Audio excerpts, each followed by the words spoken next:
எப்படி இருக்கீங்க? நல்லா இருக்கீங்களா? நான் யார் தெரியுமா? யாருனா? வயசார் தெரியும் இல்ல? அவங்க தெரிஞ்சா போதும்.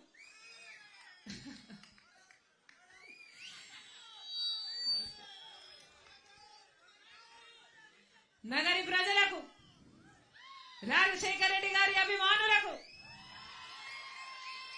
చేరి వచ్చిన ప్రతి అక్కకు, ప్రతి చెల్లికి, ప్రతి అన్నకు, ప్రతి తమ్ముడికి, ప్రతి అమ్మకు, ప్రతి అయ్యకు మీ రాజశేఖర రెడ్డి బిడ్డ మీ వైఎస్ షర్మిలారెడ్డి శిరస్సు వంచి చేతులు జోడించి మనస్ఫూర్తిగా కృతజ్ఞతలు చెప్పుకుంటోంది.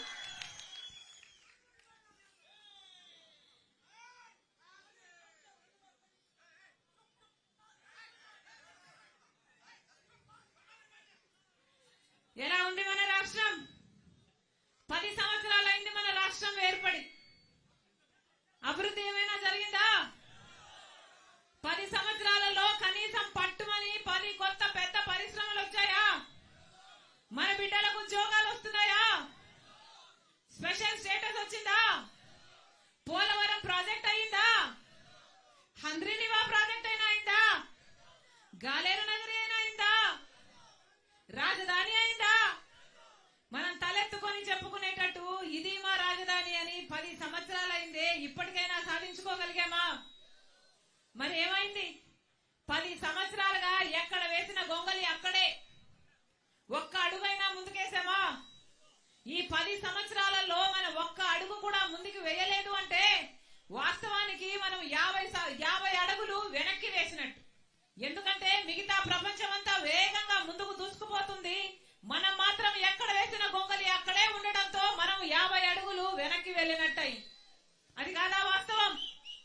మనకంటూ చెప్పుకోదగ్గ ఒక అభివృద్ధి పనైనా జరిగిందా ఈ 10 సంవత్సరాలలో? ఎందుకని ఒకవైపేమో పాలక పక్షం, ఇంకో వైపేమో ప్రతిపక్షం. ఇద్దరిలో ఏ ఒక్కరైనా ప్రజల గురించి ఆలోచన చేశారా? ఈ 10 సంవత్సరాలలో మనకు స్పెషల్ స్టేటస్ వచ్చింటే 10 సంవత్సరాలు అయ్యుండు మనకు స్పెషల్ స్టేటస్ ప్రత్యేక హోదా వచ్చి. ప్రత్యేక హోదా 10 సంవత్సరాలు వచ్చుంటే ఈ పాటికి ఎన్నో వేల కొద్ది పరిశ్రమలు వచ్చిండు. ఆ వేల కొద్ది పరిశ్రమలతో మన బిడ్డలకు లక్షలలో ఉద్యోగాలు వచ్చిండు. కానీ ఒక్కసారైనా ప్రతిపక్ష నాయకుడు గాని అటు పాలక పక్షం గాని ఒక్కసారైనా ఒక్క నిజమైన ఉద్యమమైనా మన ప్రత్యేక హోదా గురించి చేశారా? ఆ రోజు కాంగ్రెస్ పార్టీ 5 సంవత్సరాలు ప్రత్యేక హోదా అంటే బీజేపీ పార్టీ లేదు మేము అధికారంలోకి వస్తే 10 సంవత్సరాలు ప్రత్యేక హోదా ఇస్తామన్నారు. అన్నారా లేదా? ఆ రోజు చంద్రబాబు గారు 15 సంవత్సరాలు కావాలి అన్నాడు. ప్రత్యేక హోదా కోసమే బీజేపీతో పొత్తు పెట్టుకుంటున్నానన్నాడు. తీరా ముఖ్యమంత్రి అయ్యాడు, పొత్తు పెట్టుకున్నాడు. బీజేపీ మంత్రివర్గంలో వీళ్ళు కేబినెట్ ర్యాంక్ మినిస్టర్లు కూడా తీసుకున్నారు. కానీ ప్రత్యేక హోదా ఏమైంది అంటే మళ్ళీ ఒక్కసారి కూడా ప్రత్యేక హోదా గురించి మాట్లాడకపోగా ప్రత్యేక హోదా గురించి మాట్లాడిన వాళ్ళ మీద కేసులు పెట్టారు, జైళ్లు పెట్టారు. ఆ రోజు ప్రతిపక్ష నాయకుడు జగనన్న గారు, ప్రతిపక్ష నాయకుడిగా ఆ రోజు జగనన్న గారు నిరాహార దీక్షలు చేశారు. ఎంతగానో కొట్లాడాడు ప్రత్యేక హోదా ఏమైంది అని. ఆ రోజు జగనన్న గారు ప్రతిపక్ష నాయకుడిగా రండి మూకుమ్మడి రాజీనామాలు చేస్తాము అన్నాడు. మూకుమ్మడి రాజీనామాలు ఎంపీలందరూ రాజీనామాలు చేస్తే మనకు ప్రత్యేక హోదా ఎందుకు రాదో చూద్దాము అన్నాడు. తీరా ఎన్నికలు వచ్చాయి. జగనన్న గారు ముఖ్యమంత్రి అయ్యారు. జగనన్న గారు ముఖ్యమంత్రి అయినాక మళ్ళా ఒక్కసారైనా ప్రత్యేక హోదా గురించి ఒక్క నిజమైన ఉద్యమమైనా చేశాడా? ఎందుకని స్వలాభం కోసము ప్రజలను మొత్తము తాకట్టు పెట్టారు.